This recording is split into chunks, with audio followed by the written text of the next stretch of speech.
What's going on, everybody? Robert from Bridging to Geekdoms here, and I wanted to do my Wonder Woman 84 review. And, I know this movie just came out. It released in theaters and HBO Max on Christmas Day in the United States. It was in theaters about a week prior to that. But I wanted to talk about Wonder Woman 84.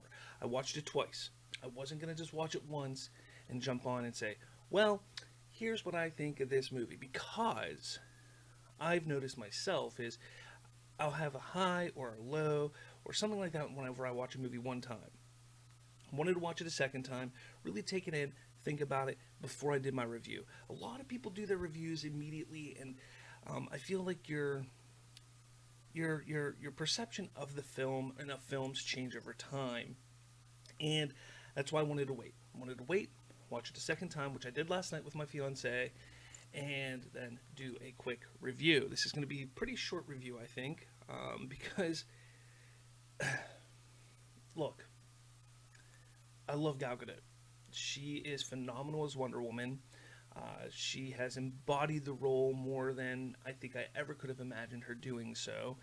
Um, Patty Jenkins did a really, really good job with the first Wonder Woman. No denying that. However, some things that I really struggle with when it comes to uh, Wonder Woman, some of the issues were the fact that Jeff Johns was involved. And I know a lot of people want to sit there and say, "Oh, well, he was only involved so much. He's just a producer." No, he was a story writer. He wrote the story with Patty Jenkins for Wonder Woman 84, and that concerned me. And then what concerned me was watching these trailers, watching these TV spots and everything. Things just seemed bad. It was not going to be good. So I had concerns going into it. Now, interesting note, I had concerns for Birds of Prey as well. My expectations were really low for Birds of Prey. Watch that movie, and I was blown away. I get it. There's a lot of people who don't like Birds of Prey. And by no means do I think it's at the top of the DCEU or anything like that. It's an enjoyable film. There are moments that I really enjoy. There's moments that I'm kind of like, really, you did that. But Birds of Prey I thought was a good movie for what it was. Just a fun popcorn action flick. And it was good for what it was. So my expectations were low. And I guess that's probably why I thought it wasn't bad. Wonder Woman 84, as much as I tried to push my expectations lower, I mean, the first Wonder Woman movie was just amazing. Had fantastic story up until the third act. Had amazing action sequences and stunts. That the first Wonder Woman, unbelievable in the stunts department, in my opinion.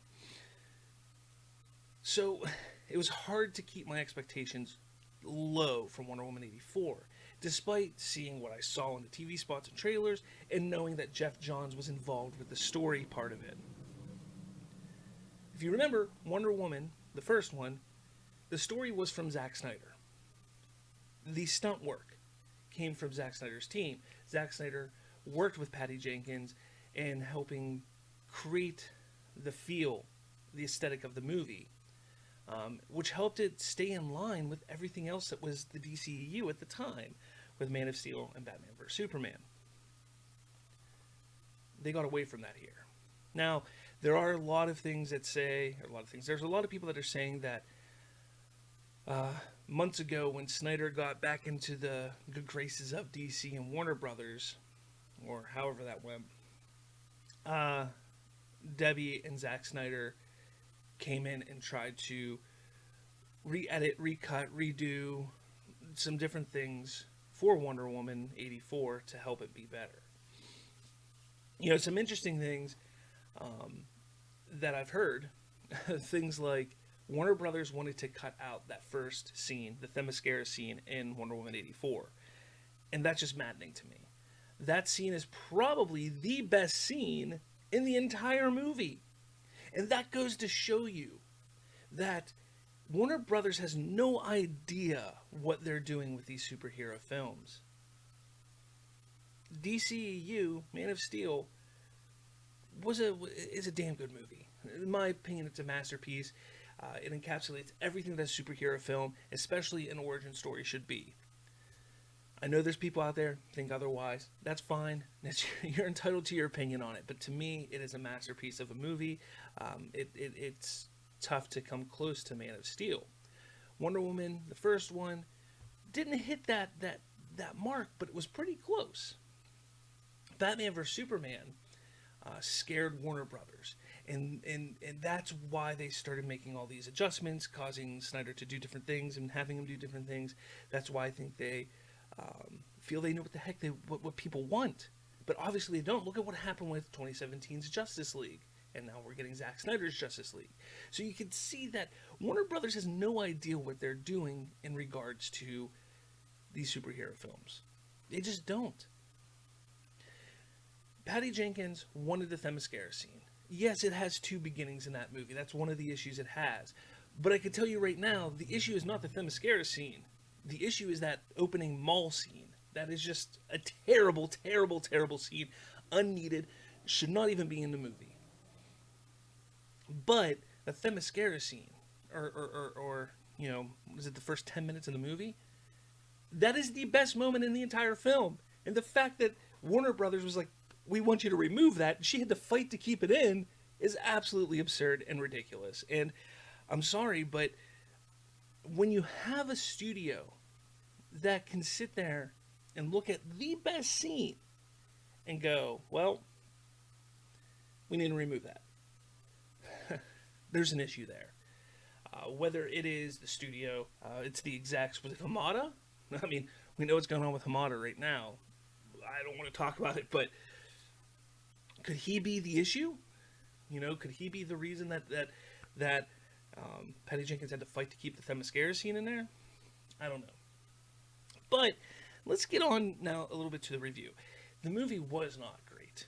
It wasn't. Themyscira scene beginning, fantastic. Loved it, with the exception of the horrendous visual effects. I mean, the scene where Diana is riding on the horse and the background is... I'm sorry, that was like CW level special effects there. I mean, there's some things that you expect more from a big budget movie like this. And something as simple as a child riding a horse in the background, not looking horrendous, should be done properly. I mean, really, come on now. But Max Lord, played by Pedro Pascal, did a good job. A lot of people are giving him, I think, a little too much credit. I didn't hate him in the role. I think he did fine. I think he played the role a little too maniacally. Not maniacally, but a little loose. It wasn't until the end where I finally was like, okay, that's the Maxwell Lord that I want to see in a movie. But all the way up to that, his, you know, craziness and just his mannerisms. I don't know. It was kind of like a man who was high on drugs, looking for his next fix. And I get that. He kind of was looking for that. But that's not the Maxwell Lord that I want to see. Not saying that I wanted to see Jay Baruchel, that was supposed to be in the Justice League Mortal Maxwell Lord. Maybe he would have been better. I don't know. But this is not the Maxwell Lord that I wanted to see. So, okay, Pedro Pascal, I can give him a pass. You know, probably what the script said. I'm not saying it's his fault. But the script is a big issue with this movie. Kristen Wiig, now that was surprising. I like Kristen Wiig. I think she's a good actress, especially in the comedy side, the comedic side of things. So I wasn't really sure what to expect with her here. And I think she blew it out of the park. I think she did an amazing job as Barbara Minerva. The problem I have, though, is the script and not so much her. It's a tiresome trope of the nerdy, the person who's unconventional looking, who wishes to be more, becomes more. It's just a tiresome trope in superhero films very 2000-ish, 90s-ish even, to some degree. It's kind of annoying. I kind of wish they wouldn't have gone that route with it, because I think that they could have really dived more into a character that could be a threat for years to come if they went a different direction with it. I mean, there are different iterations of Barbara Minerva, or even Cheetah, and I don't think this was the right way to go, especially because it takes place in 1984.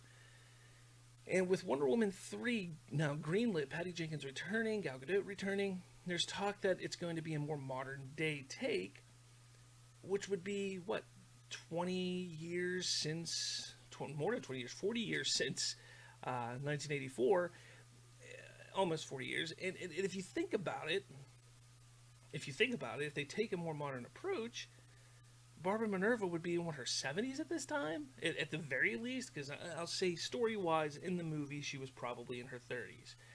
In real life, she's almost 50. So, when you think about it, they just didn't really think it through all the way. And that's the problem with some things that Warner Brothers is doing, is because they don't know how to handle this stuff. Cheetah is what Joker is to Batman. Like, that is her big villain in my eyes. I mean, you got Ares, obviously, but in my eyes, the most recognizable, the most notable villain that Wonder Woman has is Cheetah. She's going to pop in for one movie as Barbara Minerva for 90% of it, not really 97% of it, and then 3% of it, if that, she plays Cheetah, which then we don't even get a real fight scene. It's literally the two of them swinging on ropes, hitting each other with their legs. Cirque du Soleil is what I saw on Twitter, and they fall in the water and then zap. Like, come on, like, really, that's what you're gonna do with Cheetah. So I know Patty Jenkins says, "Oh, we left it ambiguous on her ending because we may use her later on," that kind of thing. I don't know how you can. If you jump up 40 years, I really don't know how you can, unless, now hear me out. So, I know that the Wishing Stone is destroyed. Maybe. Because Maxwell Lord, at the end, or right before the end, he renounces his wish, which his wish was to become the Wishing Stone. But by renouncing his wish, does that create the stone come back to its originality? And then if you really think about it, we never see Barbara ever renounce her wish. We never see her renounce her wish. Could the initial wish she made in being like Diana still be in effect? So that's kind of a little roundabout way they might be able to get by the whole fact or idea of bringing Barbara back, into a modern day setting. But I guess we'll see, unless they have the not great granddaughter, be like daughter or granddaughter of Barbara at some point. Who knows? So those are the highlights. I think Kristen Wiig and the Themyscira scene are the highlights of this movie. Gal Gadot, as always, wonderful as Wonder Woman. I have no complaints with her ability to portray the character. But some other complaints, I mean, the wishing makes no sense. Think about it. Wonder Woman wishes for Steve Trevor to come back. Why doesn't he come back in his body? When you have nukes and walls and other things that just appear out of nowhere, farms, just appear out of nothingness and then disappear out of nothingness. Why did Steve Trevor have to come back in the body of another man? And let's not get onto the moral issues of that, because he comes in the body of another man. They do have sex. They get it on. So she has sex with an unwilling person in a way, and I'm not going to get too into it. You can get mad at me all you want if you want to. The fact of the matter is that happens. That is something that happens, and whether you think there's a moral issue there or not, it is something that happens. So why couldn't they bring him back in his body? To me, they didn't think it through all the way. I think they were more like, oh, this will be a funny little, not funny, but this would be an interesting little caveat or issue that she has to get by. But it's nothing she has to get by. She's like, yeah, I don't care. I don't want him. I want you. And I see you. Boom, done. Why? There was no reason for it. Again, there's so much wrong with this script. What else is there? Again, the fighting with Cheetah, like there's nothing there. There's no fight. Like she's in it for 2 minutes. The golden armor, hysteria, that could have been built up huge, huge, and it would have made sense if Wonder Woman had to utilize that armor after she lost her god powers. But she uses it after she gets her powers back. And not only that, she uses it and it gets destroyed. Like that. What the hell? So you're telling me this armor that withstood a fight against the entire world can't withstand some claws from Cheetah? There's no reason for that armor to be in the movie or for her to utilize it. There was not a single story reason for it at all. It looked cool, sure. No reason to be used. Flying. Does Wonder Woman fly now? Is she falling with style? What we see is she uses her whip, pushes her forward, takes her into the air. She doesn't take off like Superman in Man of Steel. She uses her whip and jumps and the whip kind of pulls her. And then she glides. She's not flying. I don't care what anybody says. She's not flying. She's falling with style. She's DC's Buzz Lightyear now. And look, I don't care if she flies or not. But if you're going to add a scene like that, and you're going to make people think that she's flying, you need to clarify if she's flying or not. Again, an issue with the script. Because there's too much now to say, well, the explanation in what she was told by Steve Trevor was to glide. But it looks like she's flying. But she's really gliding. Or is she flying? And that's where the back and forth comes from. It's just the inconsistencies with the script, the inability to properly flesh out and explain many things within the script. That is a big problem with this movie, and it's a real shame because it should have been so much better. Should have been so much better. I'm sorry. We do know that Wonder Woman's going to come in, and we're going to see a real good version of her in Zack Snyder's Justice League. And I get people like Wonder Woman 84. You can like the movie. It's not horrible. It's not Venom level. It's not Catwoman level bad. But it's not a good movie. I would say I prefer Birds of Prey over Wonder Woman 84. It's not a great movie. It has moments that could have been fantastic. It has aspects of it that should have been fantastic. But they don't go that route. And they go a completely different way. And don't get me started with the no sword and shield stuff. They don't want her to be too aggressive looking. They don't want... It's freaking Wonder Woman. She's an Amazonian warrior. Warrior. And you don't want her to be aggressive? I get using the whip. That is an aspect of the character that's been around for decades. But so is using a sword and shield. Okay? She's an Amazonian warrior. Of course she's going to be aggressive at times. But you can still give her heart. You can still give her compassion. You don't need to make her aggressive all the time. But in moments like what was happening in this movie, there's going to be times when she may be a little bit aggressive. And then, the music, beautiful. I want to jump to the music here before I end it because I don't want to forget this. Music, Hans Zimmer knocks it out of the park. With the exception of one scene. And it's that scene. Beautiful Lie does not fit there. When you listen to the music of the entire movie, it is all hopeful. It is all rainbows and unicorns, essentially. I mean, it gets kind of serious at times. And I get that moment is not supposed to be all rainbows and unicorns. But it is supposed to be a scene that explains that there is hope. That, we should be looking within ourselves. We should not be lying. We should be working towards what we want. Beautiful Lie doesn't fit there. Beautiful Lie was made specifically for Batman vs. Superman. That opening scene, it doesn't fit in a Wonder Woman movie, especially in that moment. And I've seen some people try and put the correlation on social media. Oh, look! Could this be around the time when the Waynes died and it mirrors each other, this and that. No, guys, look, you're looking too far into it. I'm a fan just as much as you are. I want to see connections to different films and different iterations of things, but this is a moment here that they should have gone with a different piece of music. It doesn't fit.